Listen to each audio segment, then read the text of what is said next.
ناظرین، امریکہ نے ایران کے بارے میں کیا فیصلہ کیا ہے؟ میں امریکہ کی بات کر رہا ہوں، ٹرمپ کی نہیں کر رہا۔ امریکہ نے کیا فیصلہ کیا ہے اور ایران میں اس وقت کیا سوچ پائی جا رہی ہے اس جنگ کے حوالے سے؟ آنے والے دنوں میں کوئی بڑا بریک تھرو ہو سکتا ہے یا نہیں ہو سکتا، اور اگر وہ ہوا تو وہ کیا بریک تھرو ہوگا؟ اور اس کے علاوہ کیا ٹرمپ یعنی کہ مڈ ٹرم الیکشن، درمیانی مدت کے انتخابات جیتیں گے یا ہار جائیں گے؟ نیتن یاہو کی قسمت کا فیصلہ کیا ہونے جا رہا ہے؟ اور اس حوالے سے میرے پاس کیا خبریں ہیں میاں طاہر؟ دیکھیں، سب سے پہلے تو میں آپ کو بتاتا ہوں کہ بریک تھرو کیا ہو سکتا ہے جس کی خبریں آ رہی ہیں، لیکن سب سے پہلے تو میں آپ کو یہ خبر بتا دوں، خبر بھی ہے، میرا تجزیہ بھی ہے کہ مڈ ٹرم الیکشن ٹرمپ ہارے گا۔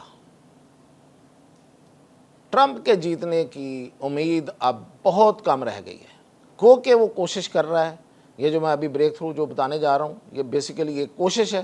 کہ وہ اپنا ڈیمیج کنٹرول کرے، لیکن ڈیمیج اتنا زیادہ ہو گیا ہے کہ وہ کنٹرول کرنا، اس کو روکنا، اس کو ایون منیمائز کرنا، کم کرنا بہت مشکل ہو گیا ہے۔ اس کی وجہ یہ ہے کہ جو عام امریکی ہے وہ تو آپ کو پتہ ہے نا کہ وہ 20-22 اس کی پاپولیرٹی رہ گئی ہے عام امریکیوں کے درمیان، 21-22، اور اس میں پچھلے صرف ایک ہفتے میں 12% کمی آئی ہے۔ اتنی یعنی کہ مقبولیت آپ کی رہ جائے تو ختم ہو جاتی ہے بات، لیکن جو اس کی اپنی پارٹی ریپبلکنز ہے اس میں 11% کمی آئی ہے۔ اور ریپبلکنز کیا سمجھ رہے ہیں یہ میں آپ کو بتانے جا رہا ہوں۔ اصل بات یہ کہ جو اس کی اپنی پارٹی کے لوگ ہیں نا، وہ یہ سمجھتے ہیں کہ ٹرمپ نے امریکہ کا، یعنی کہ وہ بھی امریکی ہے نا، عوامی ہے نا، لوگ ہیں نا، کارکن ہیں، سپورٹر ہیں، ووٹر ہیں، ان کے جو ٹیکسز کا پیسہ ہے، یعنی کہ امریکی دولت جو ہے وہ امریکی عوام کے ٹیکسز سے اکٹھی ہوتی ہے، وہ بڑی مقدار میں، اب یہ ان کی یہ سوچ ہے۔ اب انہیں نہیں پتا، جب یہ سروے کیا گیا تو لوگوں کو یہ تو نہیں پتا تھا کہ وہ کتنے ٹریلین جو ہیں وہ ٹرمپ وہ خرچ کر چکا ہے اس جنگ پہ، لیکن وہ یہ کہتے پائے گئے کہ بڑی مقدار میں اس نے پیسہ لٹا دیا، ہمارا روڑ دیا ہے، جسے ہم یہاں کہتے ہیں نا کہ پیسہ روڑ دیا، لٹا دیا پیسہ اس جنگ پہ، ایران کی جنگ پہ۔ اب یہ اس کی اپنی پارٹی میں یہ سوچ ہے، تو وہ یہ آگے یہ سوچ رہے ہیں کہ بھئی ہمارے ٹیکسوں کے پیسے جو ہیں وہ ٹرمپ نے وہاں پہ جا کے لٹا دیے، فار واٹ، کس چیز کے لیے؟ یعنی کہ ہمیں وہاں سے کیا ملنا ہے کہ ہم اتنی دور جا کے مڈل ایسٹ میں جا کے ایران کے اوپر جا کے حملے کر رہے ہیں، اپنے اتنا بڑا اسلحہ، اتنے بڑے بڑے جہاز ہم نے وہاں پہ کھڑے کیے ہوئے ہیں،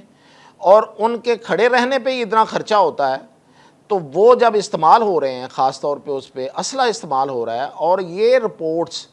امریکہ کے جو بڑا میڈیا ہے نا، جتنے بڑا میڈیا ہے، سی بی ایس ہے، NBC ہے، یا نیو یارک ٹائمز ہے، اور جتنا بھی جو اس وقت ٹرمپ کے زیر اثر نہیں ہے، وہ سارے کے سارے یہ رپورٹ کر رہے ہیں کہ امریکہ کے اسلحے کے سٹاکس ڈپلیٹ ہو رہے ہیں، کم ہو رہے ہیں، یعنی کہ کم نہیں ہو رہے، بہت کم ہو رہے ہیں۔ اس نے ایسے میزائل، اتنے میزائل اس نے ضائع کر دیے ہیں۔ امریکہ کے جو میزائل ہیں یہ اس کے اپنے میزائل ہیں، یعنی کہ پوری دنیا میں کہیں اور نہیں بنتے، امریکہ خود بناتا ہے، اور یہ سٹاک بنانا ایک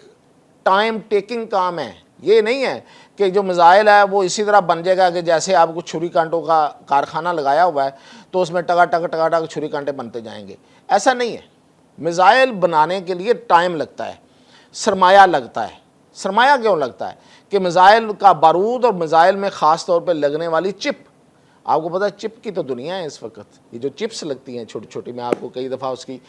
باتیں بتا چکا ہوں کہ چپس کیا ہوتی ہیں اور ان کی کیا اہمیت ہے، اور وہ کتنی مہنگی ہیں، اور کس ملک کے پاس سب سے زیادہ ہیں، اور امریکہ کے پاس نہیں ہے اتنی زیادہ۔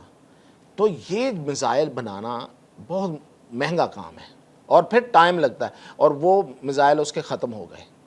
اب جو ختم ہو گئے وہ پیسے ضائع ہو گئے نا جی، وہ پیسوں کے بنے تھے نا، وہ ڈالرز کے بنے تھے نا، تو وہ ڈالرز کہاں سے آیا تھا؟ وہ ڈالر ٹرمپ نے اپنے گھر سے تو نہیں دیا، نہ وہ دے گا، اس میں خزانے میں ڈالے گا کہ ہمارے خزانے کے اتنے پیسے کم ہو گئے ہیں، میں ارب پتی ہوں، میں پیسے ڈال دیتا ہوں، یا ایلان مسک دے دے گا کہ وہ خرب پتی ہے تو وہ پیسے دے دے گا۔ ایک آنا نہیں دیں گے، بلکہ پیسے لینے کا سوچتے ہیں، دینے کا تو وہ سوچتے ہی نہیں ہیں۔ اس لحاظ سے یہ جو مقبولیت ہے وہ اپنی پارٹی میں کھو چکا ہے۔ تو کیا خیال ہے اگر پارٹی میں بندہ اپنی اہمیت کھو جائے، جبکہ امریکہ کا تو یہ سسٹم ہے، ہمارے ہاں تو یہاں پہ پارٹی ایک بندے کے ہاتھ میں ہوتی ہے، وہاں تو پارٹی ہے خود، تو وہ الیکشن کیسے جیت سکتا ہے؟ اور اگر یہ الیکشن ہارتا ہے تو رہے گا تو صدر، لیکن کانگریس اور سینٹ کے متی ہو جائے گا، اس کے فرما بردار ہو جائے گا، وہ اس کو جکڑ لیں گے، بے اختیار آدھے اختیارات اس کے ختم ہو جائیں گے، یعنی کہ کوئی بڑا فیصلہ یہ نہیں کر سکے گا، نام کا صدر رہے گا، ٹرم اپنی پوری کرے گا۔ تو یہ ایک تو میں آپ کو اپنا تجزیہ اور خبر بتا رہا تھا کہ یہ تو وہ لوز کرے گا۔ اسی کے ساتھ یہ نومبر میں ہونے جا رہے ہیں بائی دا وے، اسی کے ساتھ اور مہنگائی بڑھ گئی، بہت ساری اور وجہ ہیں، وجہ تو بہت زیادہ ہیں، میں بتاتا بھی رہتا ہوں، وہاں مہنگائی بڑھ گئی ہے،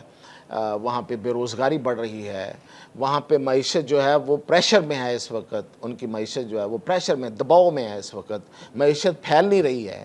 پھر وہاں پروڈکشن جی شروع کرنا چاہ رہا تھا امریکہ کے اندر، یعنی کہ یہ چاہ رہا تھا کہ امریکی کمپنیاں واپس آ کے امریکہ کے اندر آ کے کام کریں، وہ نہیں ہوا آج تک۔ وہ چین کے محتاجی اسی طرح قائم ہے، چین کی جو معیشت کی حکمرانی ہے وہ دن بدن بڑھتی جا رہی ہے۔ تو جتنے وعدے تھے، جتنے اس نے دعوے کیے تھے، وہ کوئی بھی ایک پورا نہیں ہو سکا۔ تو یہ ساری چیزیں اور بھی ہیں۔ اب اسی کے ساتھ اب اس سے پہلے، بلکہ یہ نومبر میں ہے تو اکتوبر میں الیکشن ہے نیتن یاہو کا، اور نیتن یاہو کو میں نے آپ کو پہلے بھی بتایا ایک دن پہلے کہ اتنی اس کی مخالفت ہے اسرائیل کے اندر، وہ لوگ سمجھتے ہیں کہ اس بندے نے ہمیں اس جنگ میں لا کے، تو جنگ کا فائدہ بھی کوئی نہیں ہوا، ہمیں نقصان ہوا ہے اور ہمیں غیر محفوظ کر دیا پوری دنیا میں۔ یہودی سمجھتے ہیں کہ وہ پوری دنیا میں غیر محفوظ ہیں، ان پہ اب حملے ہوں گے، لوگ انتقاماً ان پر حملے کیا کریں گے، اور جو کچھ اس نے غزہ میں کیا ہے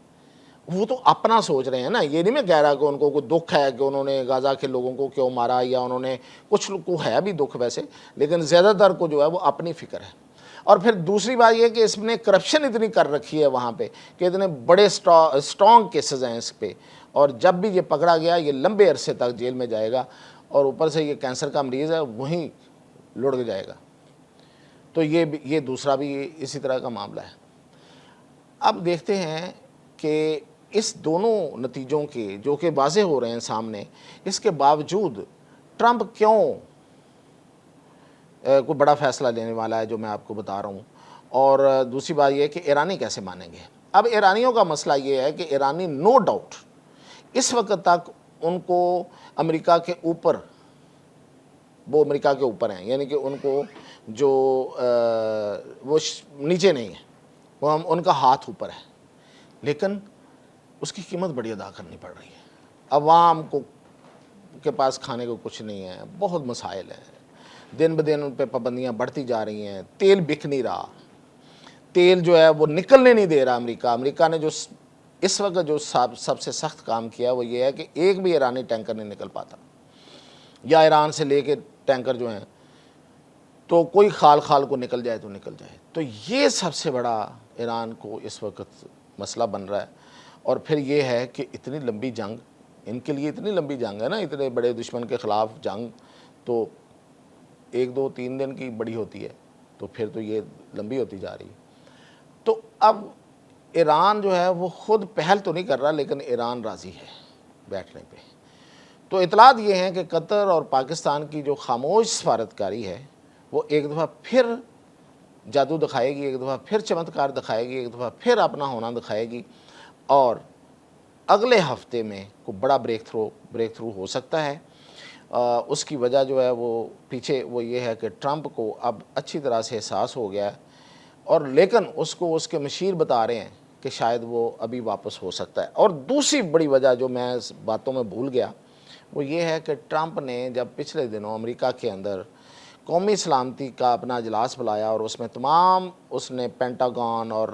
CIA اور تمام انٹیلیجنس ایجنسیاں اور سب کو بٹھایا، ماہرین کو، اور انہوں نے کہا کہ مجھے جنگ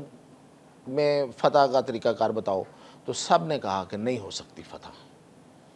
یہ شکست اور شکست ہی رہے گی، ہمیں جنگ میں اس حد تک نہیں جانا چاہیے، واپس آ جانا چاہیے۔ اور اطلاعات یہ تھیں، آپ نے بھی سنی ہوں گی، کہ ٹرمپ وہاں پہ چیخا چنگاڑا، اور اس نے کہا کہ وہ تو یہ سمجھتا تھا کہ میں آخر پہ ایران کو بڑی سخت چوٹ لگا کے نکلوں گا اور فاتح کی حیثیت سے نعرے لگاؤں گا، اور پھر عوام کو اپنی کھوئی ہوئی جتنی میری ساکھ ہے، وقار ہے، اس کو واپس لے لوں گا۔ لیکن اس کے کمانڈروں نے، اس کی فوج نے، اس کے